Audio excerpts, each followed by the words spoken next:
All right, welcome back, guys, with some more Tim Cain. This one is on game punishments. Today is the release, by the way, just real quick, the release of our game, Coin Pusher Reloaded, on Steam. It is free, and it is coming out in a couple hours, but by the time you see this video, it is out, so please go play it. Hope you enjoy it.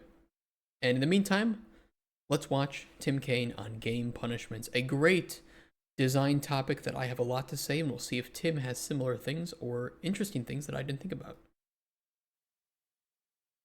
Make sure to say hi to Tim. Hi, everyone. It's me, Tim. Hi, Tim. Today I want to talk about game punishments. Yes. Where the player does something in the game and gets punished for it. This is from a question. Meaning that you get spanked in real life if you die in game. Someone left in the comments, and I'll read it in a second, but I could have sworn I'd done this. I was absolutely positive. I spent 5 or 10 minutes searching my channel so I could just link him to the video. Couldn't find it, and that's when I realized I think I was insane in the membrane. I've never done a video on game punishment.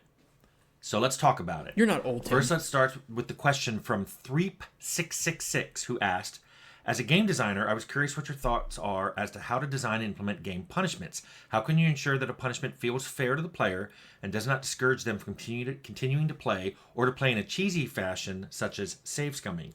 For example, I was recently playing a game and found out that when I died, I permanently lost some of my items. I didn't know about the mechanic ahead of time, and it was quite discouraging.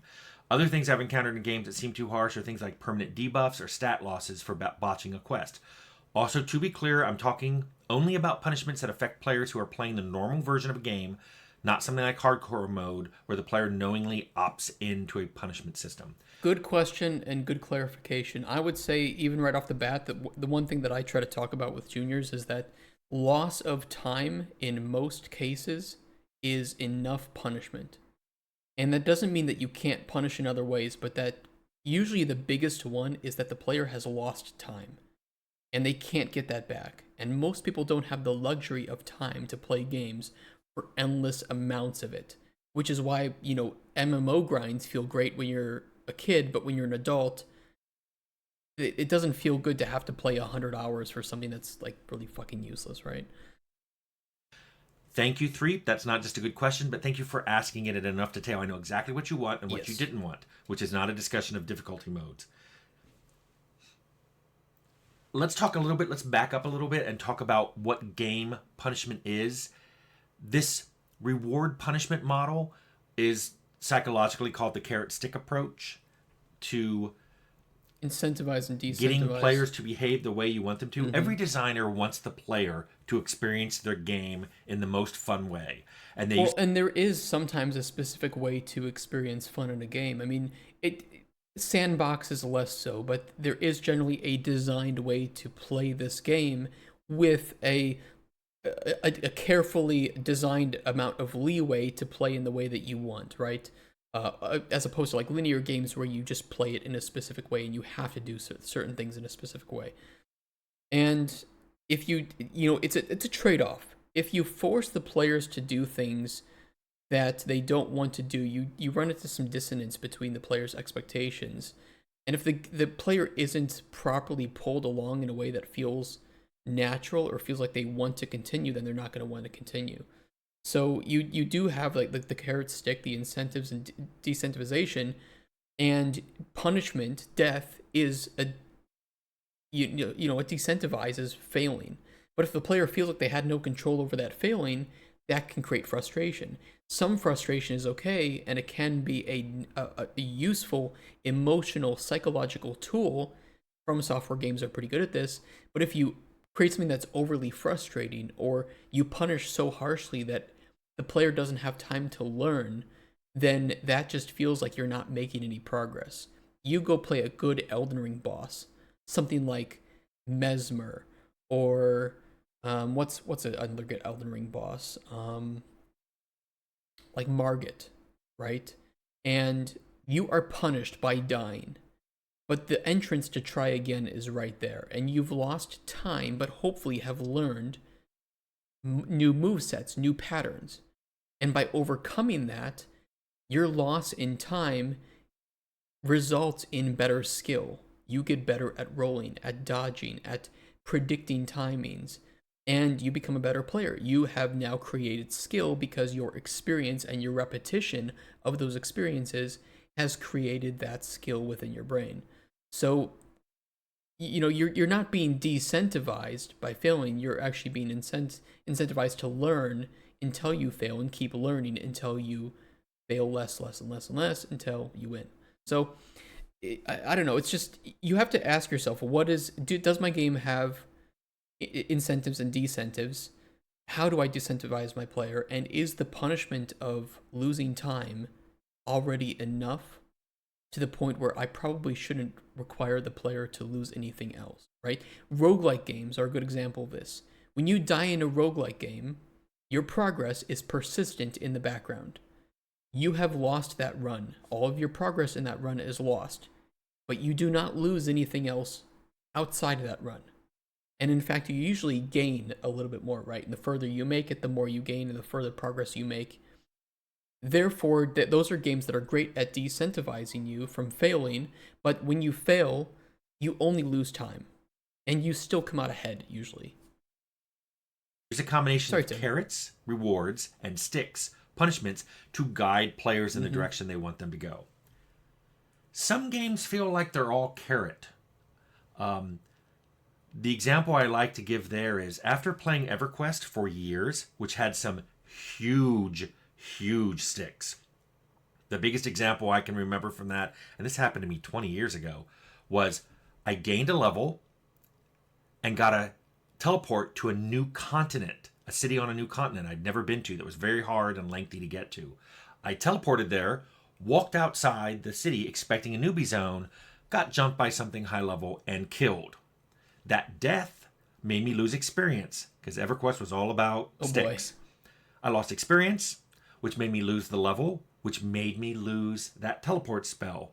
So I reappeared where I had bound back on the other continent, and I had to make my way slowly through running and ships, and just it took hours to get back to where I'd gone instantly with the spell.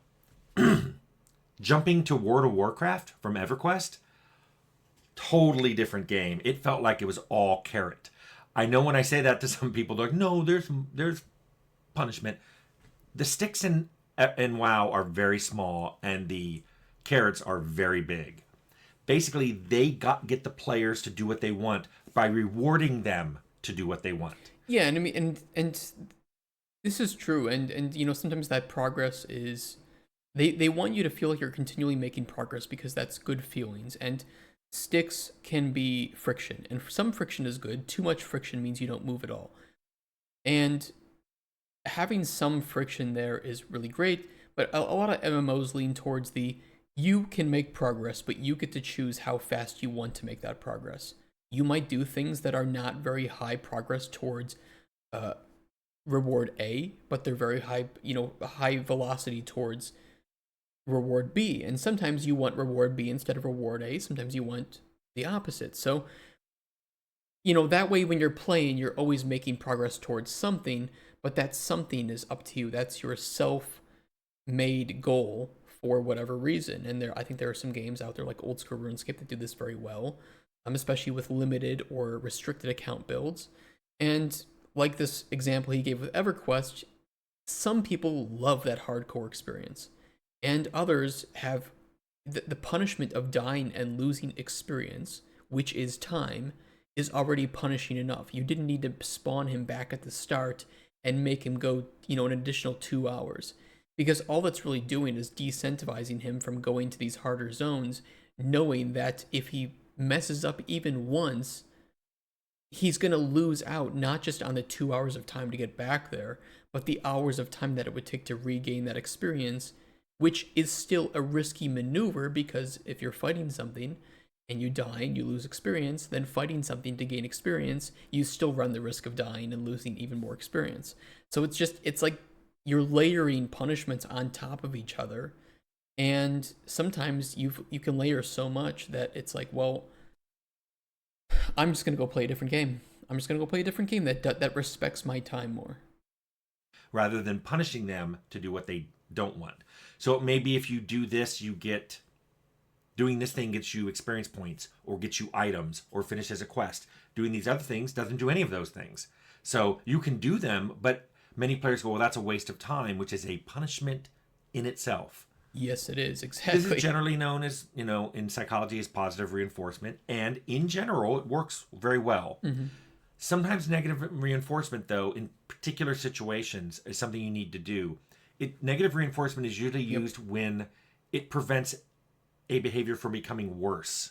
So, Well, yeah, and it's like if the player is, if you don't want the player to just only use ranged attacks, and it's a game where they're meant to go in and use a combination of melee and ranged attacks, then you would find a way to decentivize them from doing only ranged attacks. Now you could argue that sometimes a sandbox game would allow you to min max either playstyle or both playstyles in different scenarios. But you might be building a game where you want to have that mix, and that's part of the progression, and it makes sense for the story and the character and whatever. So you find ways to decentivize doing only one playstyle. You make a type of enemy that is very resistant to melee attacks, or he holds up a big shield, but his head and his feet are vulnerable, so you can hit those with ranged attacks or something like that. And those would be soft ways to decentivize sticking to only one playstyle and encouraging multiple. if you attack someone, say in a town in a role playing game, and the guards come at you, but you can make them stop. That's a great As long as you example. didn't kill anyone, you can make them stop by putting your weapon Yeah. away. That's an example of a negative reinforcement that's under your control to stop before you do something even worse, like killing someone in the town. Yeah, And you might have accidentally hit them, or it might have been part of like a quest to intimidate them. But yeah, if the game is just you run around and you be OP, then there's no friction. If there's no friction, there's no challenge. And if there's no challenge, players play the game and they're like, well, what's the purpose of this, right? And to be fair, there are some games without any friction or challenge that can still be enjoyable because they are sandbox, or they're meant to be, like do whatever you want, like Gary's mod, right? Like Gmod doesn't have friction unless you make a game or you do something with friction. It is a pure sandbox. Or, Minecraft's challenges are very limited, and you can turn a lot of those off because sometimes people are setting goals that are not related to the challenges of survival. Maybe they just like playing on peaceful mode. then the guards won't stop It just their depends on what attack you experience until you're you're dead. wanting. So there is a place for the negative reinforcement, but I wanted to talk about that a little bit so people weren't going, well, what about negative reinforcement? So I also want to give a caveat, and 3666 mentioned this. Some people will avoid all forms of punishment by reloading. And that's usually a fairly small group, but there's a bigger group that will avoid some punishment by reloading. They have a threshold. It's like, I don't mind losing a little money. Oh, you took XP from me? No, I'm reloading. Everybody has this threshold, and they will go back. This is a huge difference, by the way, between tabletop role playing game design and computer role playing game design. That when I see people try to make the jump from one to the other, this the use of save games to avoid any kind of punishment, can't do that in tabletop. People do it all the time in computer games. Yeah, and I think it's just different markets, right? It's just like a tabletop game is not an not a computer game, and a computer game is not a tabletop game, and there might be some overlap in desire for experiences, but in many cases you can see tabletop game designers making the leap to try and design a computer game, and they just don't make a very good one, or vice versa. So they're just very different. They're both games, but they're such different markets and different expectations within that, especially with like session play length, right? You play a game of like Civ, and you expect to have to save that game and reload it and play it probably over the course of a couple weeks at least. And for a lot of tabletop board games, you're doing it at like a party, and so the average experience for a session length should probably only be 2 to 3 hours, and the amount of work and effort needed to get into the game and understand the rules should be minimal. I mean, some of the best strategy based board games in history are also the easiest to understand. And the skill ceiling comes from playing other players, not from, or fighting against other players, not fighting against the game's mechanics. And there's tons of board games nowadays that I think are really cool, but if you wanted to like pull one up at a party, you're going to be spending 2 hours just trying to figure out the rules and how it actually feels to play. And then by that time, the party's done, or people are just bored. Or you could whip out Monopoly, everybody already knows how to play it, or like Risk or something. And, even if you're new to Risk, it takes 20 minutes to learn how to play Risk. Game design is tough, and there's no, there's a lot to think about with each game you're making. Similarly, stories have to be designed differently, classes have to be designed differently because it's a different medium. That's a whole other thing. So let's talk about how you can put game punishment into your game in a way that may make the most number of players accept it, recognize it for what it is, and accept it.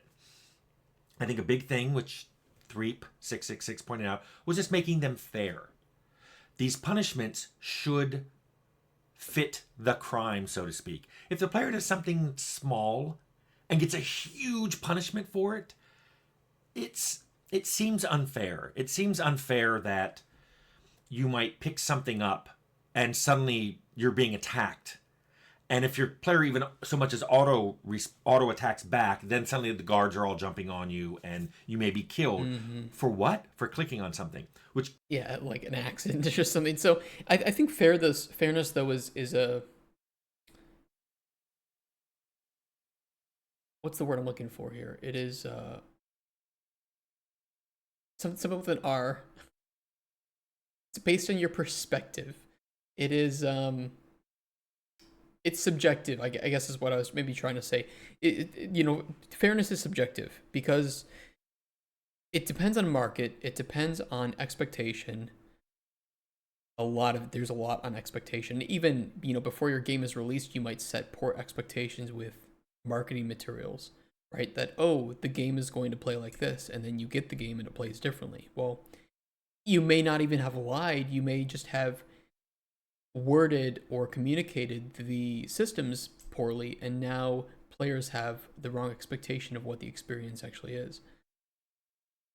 So fairness is tough. It's a very difficult thing to achieve because it expects that you have marketed your game and communicated what it is and how it plays correctly to the audience that you are hoping is expecting and wanting the experience that you're providing, which are not necessarily, they're both separate and both not guarantees. You could be making a hardcore, like in our case, like a little arcade game, a coin pusher game. Maybe the vast majority of the coin pusher enthusiasts don't want a hardcore game. So you might have communicated what it is properly, but the player base doesn't want that. And so fairness is just very subjective to a lot of different factors. But fairness is important because, like Tim says here, you accidentally clicked something and you ruined the entire game just because you sat down or your cat walked over your keyboard and everything's ruined and now you can't reload the save. Yeah, I'm uninstalling that game extremely fast if that ever happens. I don't have the time for that. I got other games I can play. Which leads me to something else unfair, which a lot of games do, which is it's very easy to accidentally trigger a punishment. Exactly. It may be the default that if you click on someone, it attacks them, but then you're walking up to a town and you see a guard and you click on them to talk to them and you attack them and bam, suddenly you're being attacked and you're being killed. Bad controls. Or it may be that if you click off of something in the world, if you just click into the world, it throws whatever item you're holding. I've mentioned that happened to me in Ultima Underworld. Yeah, and if you throw an item at somebody, it does damage, or if you throw it, then it breaks, and it's like, yeah, it's just kind of poorly thought out controls in that case. Where I went to give an item to an NPC, the NPC animated and turned, and I ended up throwing it past them into lava, where the item was destroyed.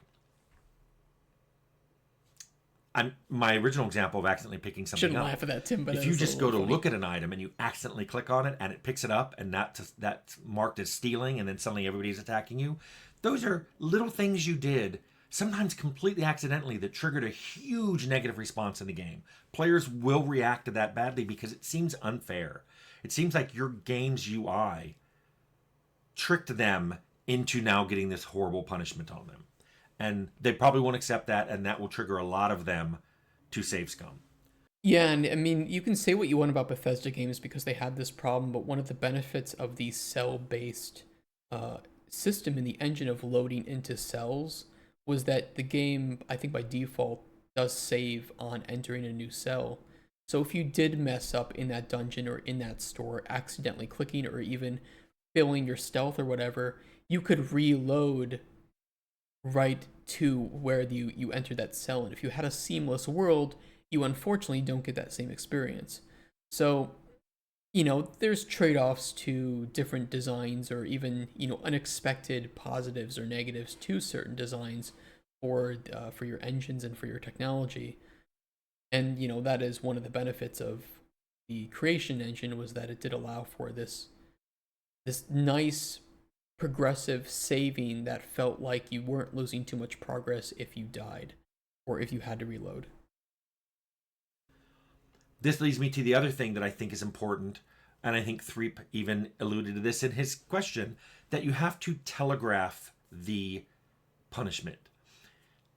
Having a punishment happen to you that you had no way of knowing would be applied kind of feels unfair in the sense of you had no way to take that into account. Yeah, you didn't tell me that there was a stick, so I walked, blindly forward because you told me to move forward and then you hit me with a stick.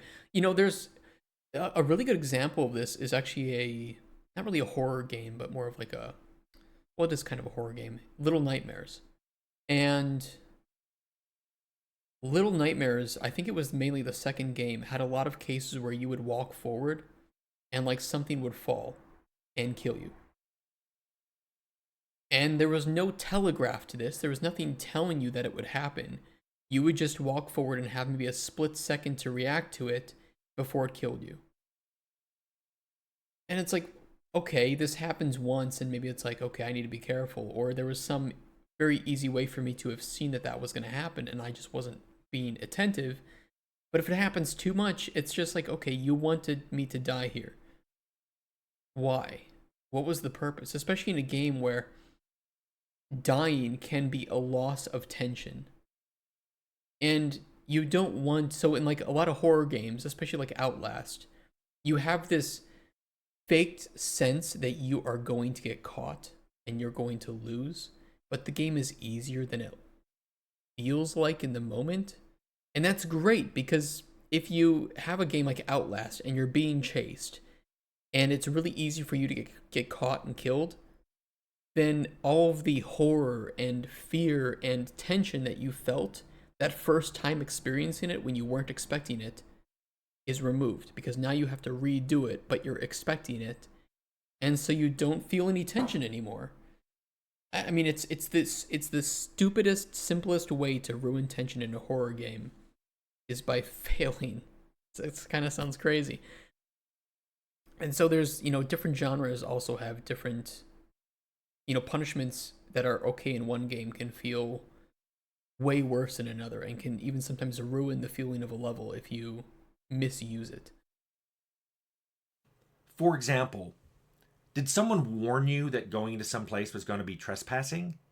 Or if you did walk into it, before you immediately get attacked by everybody in there, did somebody go, Hey, get out. Yeah. you need to get out of here, Yeah. you're trespassing? Having a warning like that, and then the player can say, I will back up and leave, versus, I don't care. If they then attack you, the player feels some agency in that result. Where if they just attack you the moment you cross some invisible boundary, that can feel unfair. Mm-hmm. It also can be if what's happening to you that's a punishment is the result of something you did consciously, is the result something you expected. For example, if you're playing in a game that has jails and you see people in the jails and there's guards everywhere, you might have the expectation, oh, if I do something bad, I might be jailed. So then if you do something bad and they jail you, that's something you could have figured out and you could have expected and maybe even planned for. So let's say, okay, so we've talked about making punishments fair and making them telegraphed. But I think the other best way to get the most people to accept a punishment is to combine it with some kind of reward. We did this in Fallout with the trait system. Everything bad had something good glued to it together, and you couldn't get one without the other. If you picked a trait, you got something good and something bad. Similarly, but that was all character creation. Later on, years later, in Outer Worlds, the flaws worked in a similar way, but they happened while you were playing the game. I think phrasing them as flaws though is better than labeling them as punishments. Because I feel like one just has a very different, even though they are functionally very similar, the wording of them. If let's say you're doing character creation in an RPG and you say choose your punishment, I get a very different idea in my head versus choose your flaw. I think flaw is a much much much better word to create the right intention and thought within the player of what this system is actually doing and what purpose it serves, so that you aren't perfect, you are flawed. The game saw something that you kept doing that was negative. You kept getting attacked by robots, you kept falling and taking Mm-hmm. damage. And so it said, "Hey, if you want to make that a flaw, something that I'm going to make easier to happen to you or harder for you to avoid, here it is, but you get some extra perk points." It was Yeah, it's like if you eat 15 bugs within, an in-game week or something, then you earn a trait or a flaw, or whatever. Trait is, I think, a lot more neutral, so it works in this case where insects now satiate you for twice as long, but all other food is, considered more disgusting, so it like hurts your mood or something. Yeah, I think that's really cool because then it's just you can kind of build around that. It's like, okay, well, that kind of sucks, but at the same time, bugs are pretty easy to source, and now I can just be the bug eater, and that's pretty cool. It's like, oh, but also there's this level that doesn't have any bugs, so I need to make sure that I have enough bugs to bring into this, and it's just that kind of it's like a snowball effect to the player's intended playstyle, or even consequences. Again, in a more neutral term, consequences here, as a result of the player's choices that they may not have intended to make. something glued to it that made that punishment feel more rewarding as well. It's very And natural. you could always say no. You could say, "I don't want to do that." Almost any RPG, whether you design it with flaws or traits or whatever, you can still do that by making sure that rewards for finishing quests can be mixed. For example, you may be doing a quest, and when you complete it, you rescued the prince, you killed the bandits, you found the orb of the evil necromancer. The person who asked you to do this may give you some money, but it also may say, "Oh, well, now this other side hates you. The kidnappers hate you. The bandits don't like you. The necromancer whose orb you stole doesn't like you." Yeah, and I think faction reputation like that, if you can build a good backbone for your AI behavior, it's not a horribly difficult system to implement, but it can have some really interesting effects on player choice. I think just in general, making quests more unique and feel like they're not just story reward, self-contained, and then over is the goal. I mean, I really enjoy games where it feels like your individual choices do matter to a certain extent, and I think some games do this better than others. A good example of how it could have been done better, I think, would be Baldur's Gate 3. I'll try not to spoil it for anybody who hasn't played that yet because it is a pretty long game. Your choices do have some impact on certain parts of the ending, but it has no real ultimate impact on the ending. And this feels bad. This feels not great. I would even say a game like Mass Effect 2 did this better with its suicide mission, even though it was very formulaic, and once you kind of understood what the game wanted you to do, it was easy to get it done.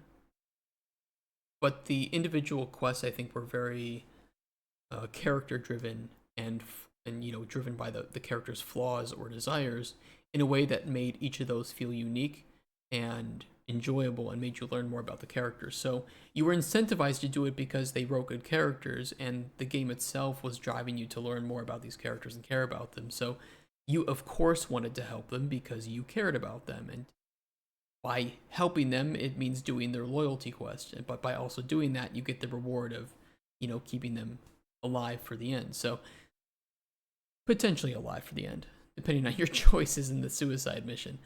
And I think that's a much better way to do it. Or, like Tim says, doing things here where you earn like faction reputation, or encouraging players to turn down quests. The problem with this is it's very hard to sell this to a publisher because you're telling them, yes, the player can deny engaging in game content, therefore making the game shorter for that player, which hurts our metrics, which may make the player think that the game is shorter than it actually is.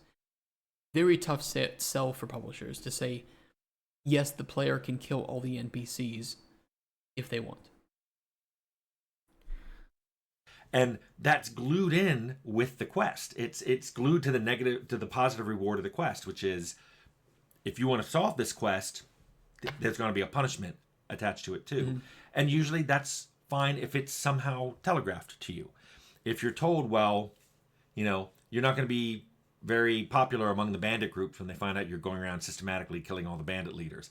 Yeah, and I think that there's really interesting in-game ways to telegraph that too, where rather than just, the quest window pops up before you accept it and it says minus 500 reputation for the bandits or something.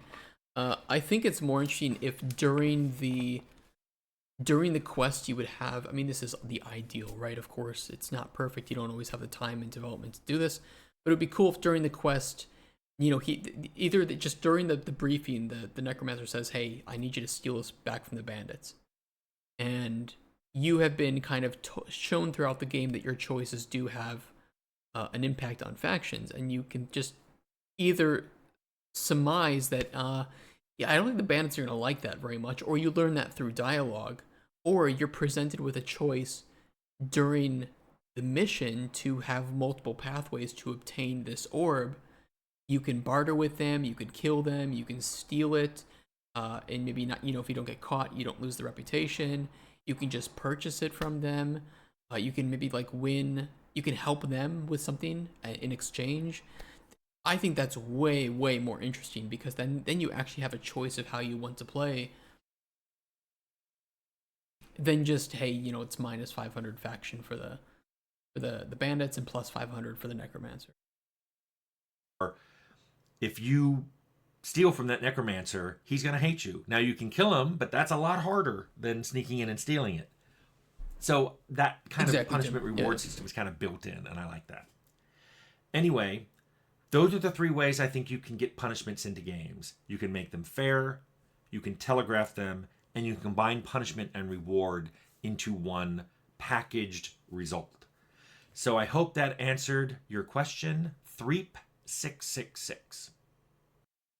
Great topic. I would even say 4th, but this was technically not supposed to be covered by the original asker.